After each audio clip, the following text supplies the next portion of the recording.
우리 함께 나눌 말씀 요한계시록 1장 9절부터 16절입니다. 요한계시록 1장 9절부터 16절까지 말씀.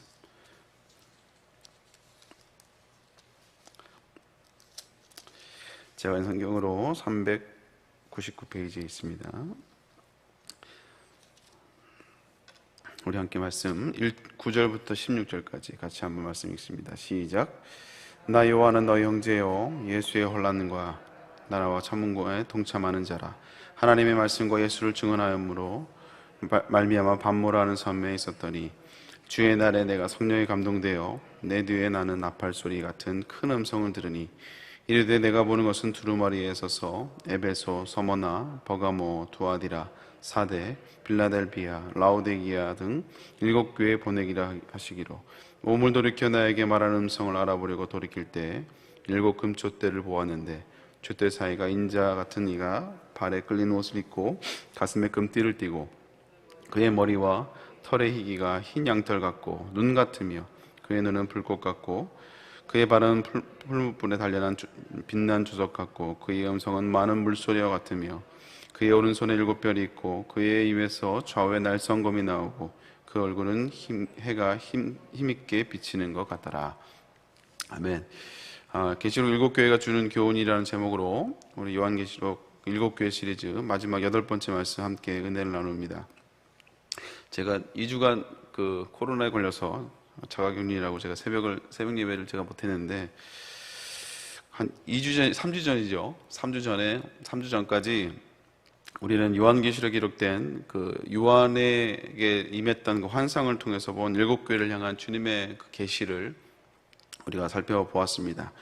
그래서 요한계시록 2장부터 3장에 기록되어 있죠. 그래서 에베소 교회를 시작으로 해서 서머나 교회, 버가모 교회, 두아디라, 그 다음에 사대, 빌라델비아, 라오디게아 교회까지 총 7교회를 통해서 그 시대를 또 주셨던 메시지뿐만 아니라 또 오늘 우리가 살아가는 이 시대, 말세 시대를 살아가고 있고 그리고 코로나 시대를 살아가고 있는 우리들의 좀 신앙에 접목해서 살펴보았습니다. 오늘은 이제 마지막으로 우리가 살펴봤던 7교회를 좀 이렇게 전체적으로 보면서 7교회를 통한 교훈을 크게 3가지로 좀 살펴보려고 합니다. 첫 번째 우리가 이 7교회를 통해서 살펴봤던 것 중에 하나 교훈은 뭐냐? 우리의 환경이 우리의 신앙을 보장해 주지 않는다라는 거예요. 여러분, 좋은 환경이 우리의 신앙을 좋게 만들어 주지 않습니다. 많은 어떤 분들은 기독 가운데 마치 기독교가 우리나라의 국교가 되는 이런 걸 기도하시는 분들이 있어요. 그래서 온 백성들이, 온 나라 국민들이 하나님을 섬기는, 그래서 이런 기독교가 지배하는 국가와 이런 사회를 이제 크리스텐덤이라고 말을 이렇게 표현을 합니다. 그래서 한마디로 기독교가 한마디로 모든 사회라든지 정치라든지 경제의 모든 법들이라든지 규칙들을 다 영향을 미치는 거예요. 신앙에도 영향을 미치고요. 이 크리스텐덤은 이제 역사적으로 보면 그 313년에 콘스탄틴 대제가 이제 기독교를 국교로 삼는 그런 역사가 있죠.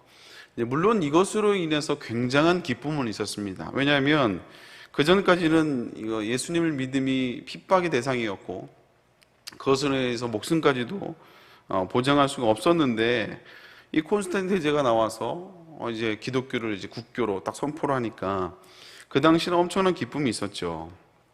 더 이상 핍박이 아니라 오히려 존대를 받는, 존중을 받는 그런 시대가 되어버린 거예요.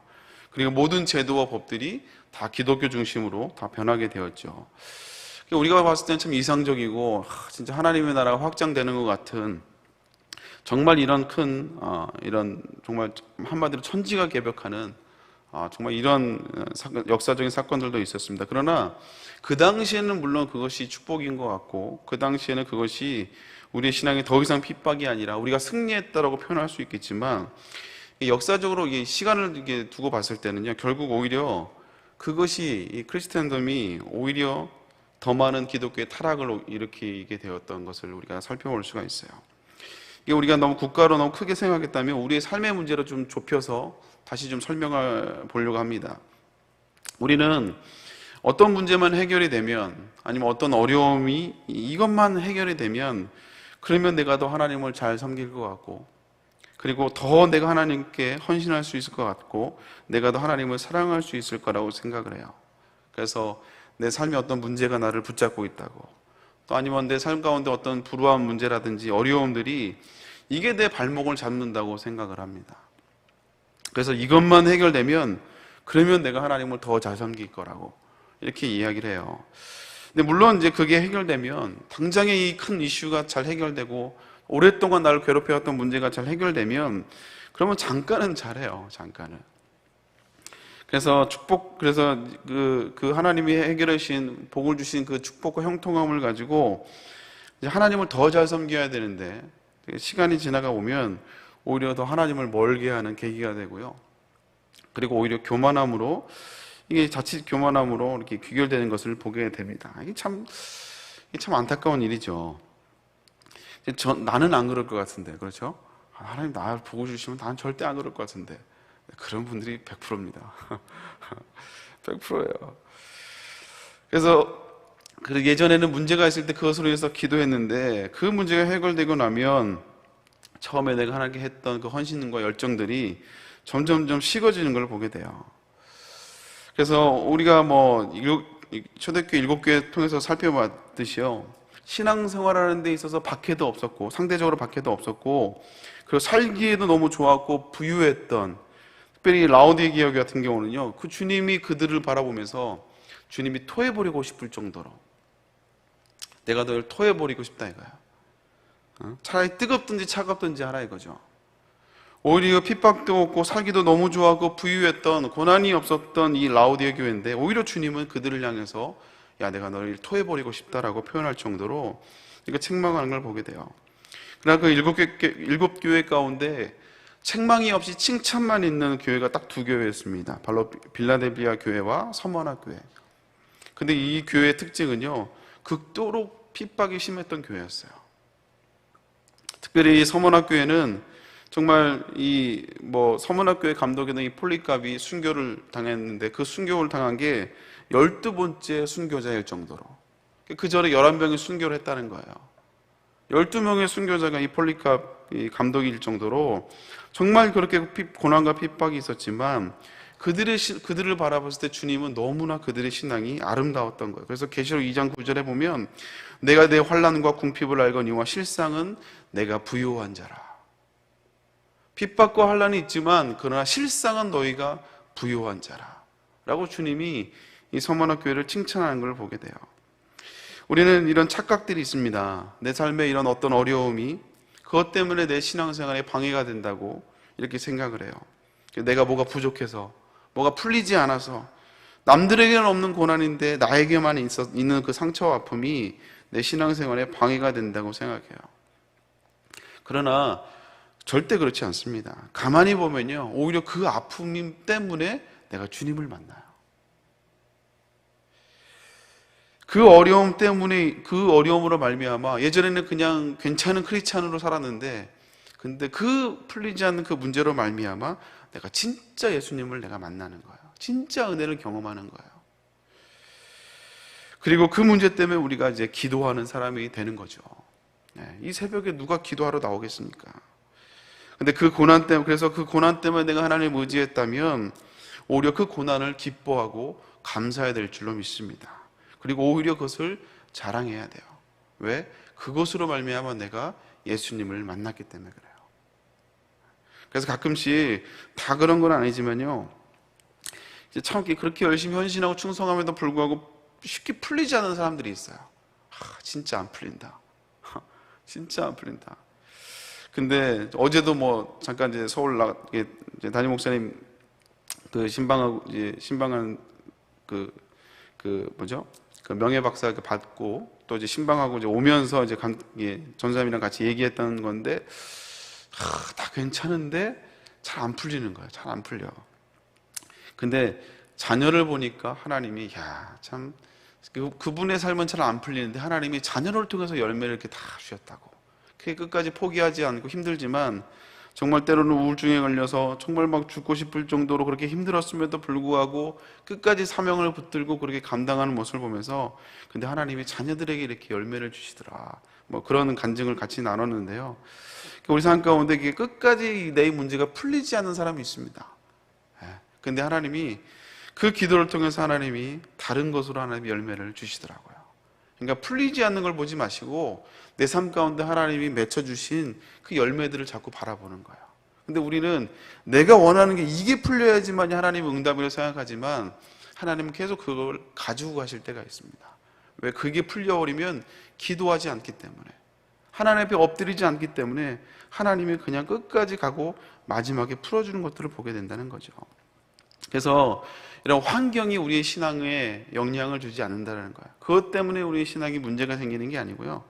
환경과 상관없이 오히려 고난이 있을 때, 오히려 문제가 있을 때 더 하나님을 의지하며 살아가게 되는 걸 보게 된다는 것이죠. 두 번째, 오늘 일곱 교회의 모습을 통해서 우리가 또 기억해야 될 것은 뭐냐면 언젠가 우리도 결산의 날이 있다라는 거예요. 이제 뭐 다른 표현으로는 이제 심판이지만 표현이 좀 그러니까 이제 좀 이렇게 부드럽게 표현하면 결산입니다. 결산. 잠언 24장에 보면 악인의 형통함을 부러워하지 말라고 말씀하고 있어요. 난 열심히 이렇게 믿는데 안 믿는 사람은 왜 이렇게 잘 되냐 이거죠. 도대체 하나님은 왜 믿는 사람들에게 형통함을 주지 않고 저렇게 저 사람은 지 맘대로 살아가고 하나님도 안 믿는데 왜 저렇게 잘 되냐 이거예요. 근데 잠언 24장에는 그걸 부러워하지 말라고 말씀하고 있습니다. 왜? 그거는 지금 형통해 보이는 것 같고 남들 보기엔 부러워 보이지만 그러나 마지막 때 결산할 때 그 결과를 우리는 알고 있기 때문에 그래요. 그 마지막을 우리가 알고 있기 때문에 그렇습니다. 그래서 마태복음 25장에도 달란트 비유를 통해서 이 결산에 대한 교훈을 주잖아요. 주인이 타국으로 가면서 종들에게 각자 달란트를 맡기고 갑니다.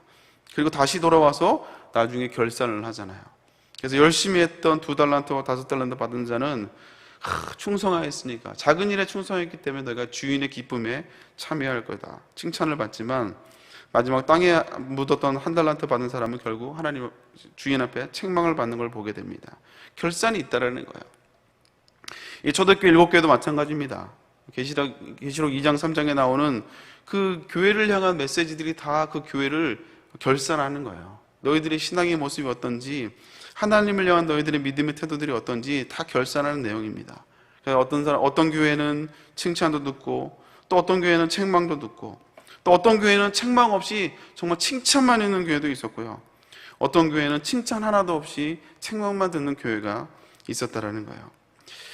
오늘도 우리가 오늘을 살아가면서 어쩌면 오늘 그냥 살아가는, 오늘도 이제 수많은 선택들을 하게 될 건데 그 선택하는 결정 가운데 에이 나만 그래? 세상 사람들 다 똑같이 하는데 나만 한번 눈 딱 감고 하면 되는 거 아니야? 여러분 그렇게 할 수는 있어요. 그러나 그 한두 번이 그 두 번이 되고 또 그리고 그것이 우리의 삶의 태도가 되고 습관이 되는 걸 보게 됩니다. 그러나 반드시 우리는 결산이 있다는 것을 기억해야 된다는 거예요. 그래서 우리가 이런 결산에 대한, 심판에 대한 시선을 우리가 기억한다면요, 때로는 우리가 완벽하진 않죠. 넘어질 때도 있고 죄 앞에 우리가 흔들릴 때도 있어요. 그러나 이 심판에 대한 시선을 잃어버리지 않으면요, 넘어져도 다시 돌아올 수 있습니다. 다시 돌아올 수 있어요. 왜냐하면 우리는 심판을 기억하기 때문에 그래요. 그래서 세상을 살아갈 때, 인생을 살아갈 때 함부로 살아가지는 않는 거예요. 죄를 누리며 살아가려고 하지 않는 거예요. 그래서 우리는 믿음의 사람들은요, 과정도 중요하지만 더 중요한 건 뭐냐면 열매예요. 우리는 열매로 이야기하는 사람입니다. 지금 고난이 있고 또 지금은 어려움이 있어도요, 그러나 우리가 결국을 알기에, 우리의 마지막을 알기 때문에 이 열매를 바라보기 때문에 지금의 고난도, 지금의 어려움도 버텨나갈 수 있다는 거예요. 만약에 이 열매가 없고 결과가 없다면, 심판이 없다면 우리같이 불쌍한 사람들이 누가 있겠습니까? 남들처럼 놀고 싶은 것도 못 놀고 세상 재미도 다 못 누리고 하고 싶은 것도 못하고 우리가 절제하며 살아가야 되잖아요. 만약에 이런 심판이 없고 결말이 없다면 우리같이 불쌍한 사람들이 어디 있어요? 여러분, 결산의 날이 있음을 여러분 기억할 수 있기를 주님의 이름으로 축복합니다. 마지막 세 번째는 영적인 싸움을 싸우며 살아가야 된다는 거예요. 뭐 세상에서는 보이지 않는 치열한 경쟁이라고, 전쟁터라고 표현을 하잖아요. 뭐 엄청난 게 뭐 경쟁을 해야 되니까요. 근데 교회가 진짜 그렇습니다. 교회는 정말 치열하게 싸워야 돼요. 그래서 사도 바울은 우리가 싸워야 될 싸움이 혈과 육에 대한 싸움이 아니라고 말하고 있잖아요. 통치자들과 권세자들과 이 어둠의 세상 주관자들과의 싸움이라, 하늘에 있는 악한 영들을 상대한다고 이렇게 사도 바울은 이야기하고 있습니다. 다시 말하자면 영적인 전쟁이 있다라는 거예요. 사실 교회가 영적인 전쟁을 싸우지 않으면요, 그건 교회라고 말할 수가 없습니다. 그냥 커뮤니티죠. 동아리 같은 거예요. 성도도 마찬가지예요. 영적인 싸움이 없는 성도는 성도가 아니에요. 왜냐하면 우리가 하나님의 자녀가 되는 그 순간부터 영적인 싸움을 피할 수가 없는 존재이기 때문에 그렇습니다. 그리고 교회가 이 영적인 싸움을 그칠 때가 언제냐? 그때가 바로 주님이 재림하실 때이기 때문에 그렇습니다. 그래서 그때까지는 이 교회의 모습 가운데는 반드시 전투적인 교회의 모습이 반드시 그 성격을 띠고 있어야 된다는 거예요. 마지막까지 영적인 싸움들을 싸우는. 그래서 그것 때문에 우리가 치열하게 기도하고 우리가 치열하게 영적으로 긴장하며 살아가는 그 모습들이 있어야 된다는 거예요. 어떤 분이 그런 표현을 하더라고요. 바둑판에 보면, 저도 바둑을 잘 하진 않지만 바둑판을 보면 검은 돌과 흰 돌이 이렇게 있잖아요. 바둑을 모르는 사람들은 그냥 검은 게 검은 거고 흰 게 흰 거지만, 그래서 알까기 하려고 하겠지만요. 그러나 바둑을 두시는 분들, 또 대국을 보면요, 그 바둑알, 그 놓여진 그 바둑알 사이에 엄청난 긴장감이 있는 거예요. 흰 돌과 검은 돌 사이에 엄청난 긴장감이 있습니다. 그 안에서 막 엄청 싸우고 있는 거죠. 만약에 이 바둑판을 세상이라고 표현한다면 이 검은 돌과 흰 돌은 적대 관계에 있는 거예요. 그래서 마치 신학으로 접목한다면 영적인 싸움, 악의 세력과 그리고 하나님의 교회의 영적인 이 치열한 싸움들이 그 안에서 싸우고 있다라는 것이죠. 교회가 바로 그 싸움들을 하고 있습니다. 겉보기에는 굉장히 평화스러운 것 같고, 겉보기에는 우리가 여유로운 것 같지만, 그러나 우리는 실질적으로 성도들도 개인적으로 영적인 싸움들을 하고 있고요. 그리고 교회도 역시 영적인 싸움들을 하고 있다는 거예요. 그래서 어쩌면 교회는 전쟁터가 돼야 돼요. 싸움터가 돼야 됩니다. 치고받고는 싸움은 아니지만 보이지 않는 영적인 세력과 싸워가고, 성도들도 역시 보이지는 않지만 내가 보여지는 것은 그냥 내 삶의 문제고 또 사람과의 관계고 트러블이겠지만, 그러나 그 안에 그 뒤에 있는 영적인 존재와의 이 싸움이 있음을 우리가 잊지 말아야 된다는 거예요. 그리고 이 싸움을 하기를 멈추는 그 순간부터 사실 성도뿐만 아니라 교회도 점점점 타락의 길로, 심판의 길로 빠지게 된다는 것입니다. 말씀을 마무리하고자 합니다. 사랑하는 성도 여러분, 이제 7개 시리즈 이제 마치려고 하는데요. 환경이 우리의 신앙을 절대 보장해 주지 않습니다. 우리의 문제가 풀린다고 내가 하나님을 더 잘 섬길 것인가? 여러분, 그렇지 않아요. 오히려 고난 때문에 주님을 만났다면 오히려 그 고난을 감사하고 자랑할 수 있는 여러분 될 수 있기를 주님으로 축복합니다. 그리고 언젠가 우리에게 결산의 날이 있음을 여러분 기억하십시오. 지금은 힘들지만 우리 열매를 바라보며 살아가는 사람들이에요. 실컷 고생하고 수고했는데 열매가 없으면 그러면 우리 수고가 헛수고죠. 그리고 마지막 세 번째는 오늘도 우리가 치열한 영적인 싸움을 싸우면서 갑니다. 그러기에 우리는 말씀이 필요한 것이고, 그러기에 우리는 기도가 필요한 것이고, 그걸 통해서 우리가 영적으로 깨어 있어야 된다는 거예요. 이렇게 아름답게 영적인 싸움을 싸우며 또 승리하며 나갈 수 있는 저와 여러분 될 수 있기를 주님의 이름으로 축복합니다. 함께 기도하겠습니다. 사랑하는 하나님, 감사를 드립니다. 오늘 7개 시리즈 말씀을 마무리하면서 7개를 통해서 주셨던 하나님의 메시지를 우리가 다시 한번 돌아봤습니다. 환경이 우리의 신앙을 보장해 주지 않기에, 이 문제가 풀린다고 해서 내가 하나님을 더 잘 섬길 거란 그런 기대가 아니라, 오히려 지금의 문제로 말미암아 내가 기도할 수 있고, 이 문제로 말미암아 내가 주님을 만났다면 문제가 풀리고 안 풀리고를 떠나서 그 자체가 축복임을 기억하게 하여 주옵소서. 더 주님을 사랑하며 고난 때문에 주님을 만났기에 오히려 그 고난을 감사하고 자랑할 수 있는 우리가 되게 하여 주옵소서. 결산의 날이 있음을 기억하게 하여 주시고, 지금의 고난이 아닌 열매를 바라보며 영적인 선한 싸움을 싸우며 살아갈 수 있도록 주여 인도하여 주시옵소서. 오늘 이 새벽에도 아버지 영적인 싸움을 싸우며 우리가 혼자 싸울 수 없기에 다시 한 말씀으로 또 아버지 기도로 영적인 무장을 하며 나가기를 소망합니다. 또 이 새벽에 나오며 귀한 예물을 드린 손길들 아버지 작정으로 하나님께 예물을 드립니다. 하나님 함께하여 주옵시고 아버지 새벽 기도를 통하여 아버지 하나님을 만나게 하여 주옵소서. 다시 한번 주님 나와 동행하여 주옵시고 정말 아버지 건강을 아버지 책임져 주옵시며 아버지 다시 한번 회복의 은혜로 함께하여 주시옵소서. 이 어려움을 통하여 더욱더 하나님을 바라보게 하여 주옵시고 더 겸손하게 하여 주옵시며 하나님을 더욱더 사랑하는 귀한 삶을 살아갈 수 있도록 주여 인도하여 주옵소서. 남편을 위해서 기도합니다. 사업장을 놓고 기도합니다. 건강을 위해서 기도합니다. 자녀를 위해서 기도합니다. 하나님 아버지 불쌍히 여겨주시고 하나님 아버지 은혜 허락하여 주시옵소서. 역사하여 주옵소서.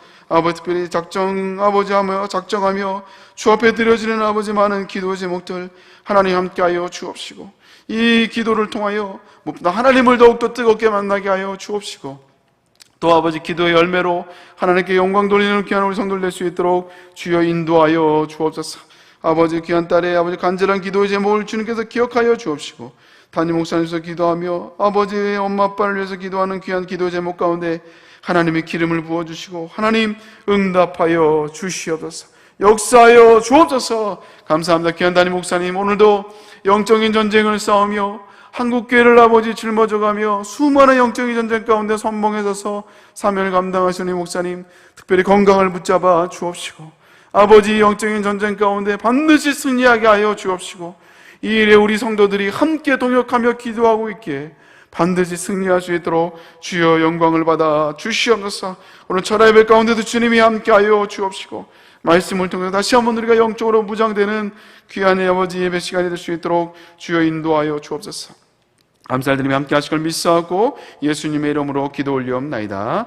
아멘. 하늘에 계신 우리 아버지여 이름이 거룩히 여김을 받으시오며 나라의 마옵시며 뜻이 하늘에서 이룬 것 같이 땅에서도 이루어지리라. 올라 우리에게 일용하실 주옵시고 우리가 우리에게 죄의 진자를 사하여 준 것 같이 우리의 죄를 사하여 주옵시고 우리를 시험에 들지 말게 하옵시며 다만 악에서 구하옵소서. 되게 나라와 권세와 영광이 아버지께 영원히 있사옵나이다. 아멘.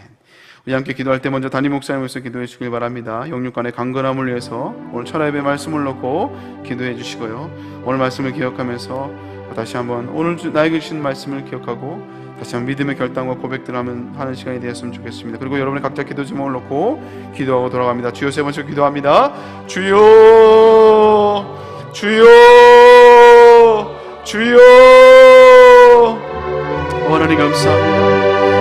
아버지 귀한 목사님 붙잡아 주시고 아버지 건강을 아버지 책임져 주시고 특별히 아버지 한국교회를 위하여 아버지 영적인 싸움을 싸우며 한국교회 아버지 맨 앞에 서서 성공장으로 아버지 귀한 아버지 상을 감당하시는 목사님 특별히 건강을 붙잡아 주시고 이 치열한 영적인 전쟁 가운데 아버지 목사님을 아버지 귀하게 사용하여 주시고 또 우리 성도들이 함께 마음이 하나 되어 함께 아버지 기도하며 나갑니다.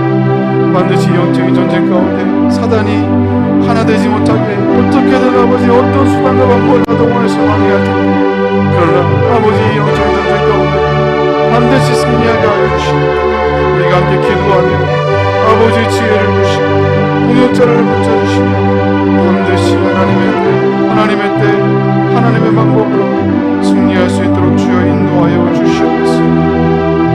아버지 천하 예배 가운데도 아버지 목사님 많은 사역 가운데 힘들고 지치지만 그러나 아버지 또 성도들 영적으로 무장하기 위하여 또 아버지 천하 예배를 인도하십니다. 주여 우리 목사님 건강을 붙잡으시고 능력을 함께 해주시고 아버지 천하 예배를 통하여 우리 성도들이 마음이 하나 되며 영적으로 함께 무장되며 아버지 함께 말씀을 붙들고 아버지 믿음의 선한 싸움을 싸우며 부족함이 없도록 주여 인도하여 주시옵소서. 아버지 말씀을 기억하고 기도하고 아버지 고난 때문에 주님을 만났다면 오히려 그것이 아버지 축복임을 기억하게 하여 주시고 오히려 그 고난을 감사하며 오히려 자랑하는 우리가 되게 하여 주옵소서. 이 성경이 풀린다고 해서 그 자체가 우리의 신앙을 보장하지 않습니다. 지금 내가 주님을 사랑하지 않고 아버지 이 문제가 풀리면 오히려 더 아버지 교만하고 하나님을 멀리하게 될 텐데 더 겸손하게 하여 주시고 결산이 날이 있으며 오늘도 영적인 선한 싸움을 싸우며 살아가게 하여 주옵소서. 내 생각과 아버지 내 육체의 정욕을 죽이며 아버지 기도 잘하고 아버지 은혜 잡고 살아가는